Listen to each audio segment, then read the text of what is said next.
The commandments are summed up in this word: love your neighbor as yourself. Now, even if you might not know each one by heart, chances are you are at least familiar with the Ten Commandments. First appearing in Exodus as God proclaims them from a fiery blaze atop Mount Sinai, and later restated as part of Moses' final address to Israel before his death. The Ten Commandments have long been a cornerstone of Jewish and Christian tradition. Paul references a portion of them in our Romans passage this morning, suggesting to his readers that in case all 10 might be hard to remember, there's really only one any of us need to keep in mind: to love your neighbor as yourself. A shortened list of the Ten Commandments like this one appears only 4 places in the New Testament. 3 of those being Matthew, Mark, and Luke's accounts of Jesus talking with the rich young ruler. Now for us, everything looks pretty much the same across all 4 of them, but almost as soon as I began studying this week, I ran into some significant differences. New Testament authors had 2 choices for how they said no or not. The first, which appears about 60% of the time in the Bible, is an objective no, a negative that states reality as it actually stands. A few English examples would be: Jesus didn't die from the flu. I can't lift 1,000 pounds without help. Or, no, that elephant will not fly no matter how hard it flaps its ears. The second is a subjective negation, and it's more associated with opinion, suggestion, or something in which you have a choice. We would see that in a child saying, "I won't go to bed," or maybe a homeowner deciding not to mow their lawn for whatever reason.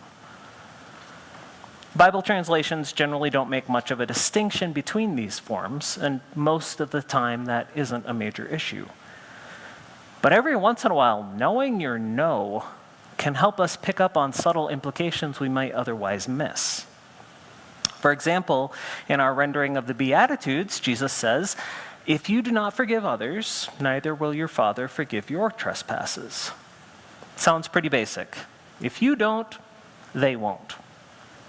But paying attention to the different forms of negatives, we could read it as, if you won't forgive others, your Father can't forgive your trespasses. Similarly, when James writes, "You do not have because you do not ask," the meaning is more along the lines of, you don't have because you won't ask.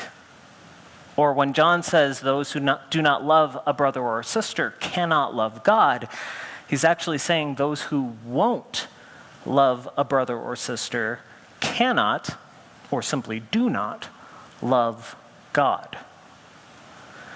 Now, oddly enough, our 4 Ten Commandment passages in the New Testament are evenly split, with Matthew and Paul choosing the objective negation, while Mark and Luke go with the subjective type.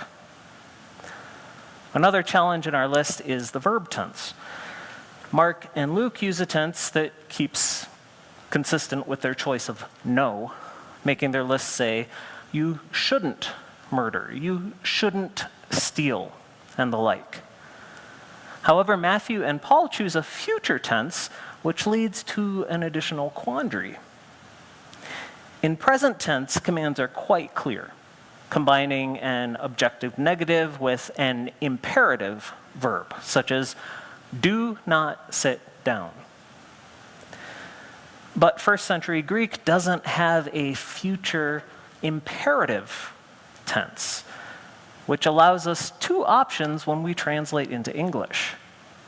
We can read this objective no as a type of a continuing command. You are not allowed to sit down either now or in the future. Or we can interpret it as an objective statement of fact about the future. You will not be able to sit down.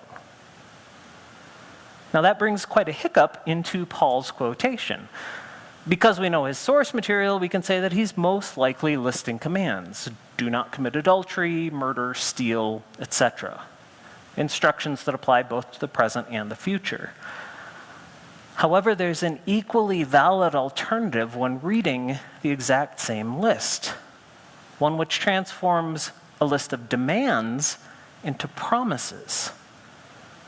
You will not be able to commit adultery, murder, or steal. With that disparate of a reading, we run into a really interesting question. What if Paul's choice here is intentional?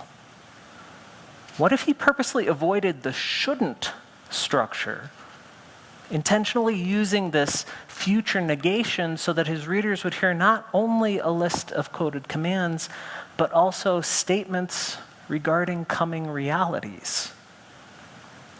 If you love your neighbor as yourself, you will not be able to commit adultery. If you love your neighbor as yourself, you will not be able to murder. If you love your neighbor as yourself, you will not be able to steal. If you love your neighbor as yourself, you will not be able to covet. Love cannot harm a neighbor. Therefore, love is law's fulfillment. Now, although it's initially drawn from Leviticus, you probably were more likely to recognize the instruction to love your neighbor as yourself as half of Jesus' great commandment, which we frequently sum up in the modern era as love God and love your neighbor. However, for some reason, we still find that instruction difficult to follow. And I think that's largely because we've convinced ourselves that it's a sort of a hierarchy. First, love God. Second, love your neighbor. In times of conflict, that structure allows for or even forces us into a nice decision tree. If I have to choose between loving God and loving my neighbor, I need to choose God. Sadly, empire and worldly systems as a whole tend to use that distinction to manipulate Christians, demanding that we support certain positions or policies. Similarly to the serpent in the Garden of Eden, they'll ask, you're supposed to love God, right? Well, if you really love God, then you have to oppose fill in the blank of the moment, which is almost always something that doesn't necessarily directly affect you, but does affect your neighbor. Now, this is both an abuse and a misunderstanding of the Great Commandment. And we can see that simply by looking at its name. The Great Commandment, singular, doesn't consist of two separate commands. It consists of one command stated two ways. Just like Deuteronomy is Moses' restatement of existing law, the second half of the Great Commandment is simply a restatement of the first. Love God and love your neighbor. Or perhaps more clearly for us, love God by loving your neighbor. Understood properly, there is no conflict found in these statements. There's no point of weakness for people to be able to exploit. The only way for us to truly demonstrate our love for God is to actively show love to those around us. Those who do not love a brother or sister whom they have seen cannot love God whom they have not seen. Love does no wrong to a neighbor. Therefore, love is the fulfilling of the law. Loving our neighbor isn't simply a command that the Bible gives us. It's also an objective reality of God's kingdom. Do you love and follow God? Then you will naturally seek the best for your neighbor. Now, following Christ may involve a constant flow of decisions, but Jesus has given us one simple question to guide us through all of those situations, no matter how complex or divisive they might appear. How, in this moment, do I demonstrate genuine love for the neighbor God has set in front of me?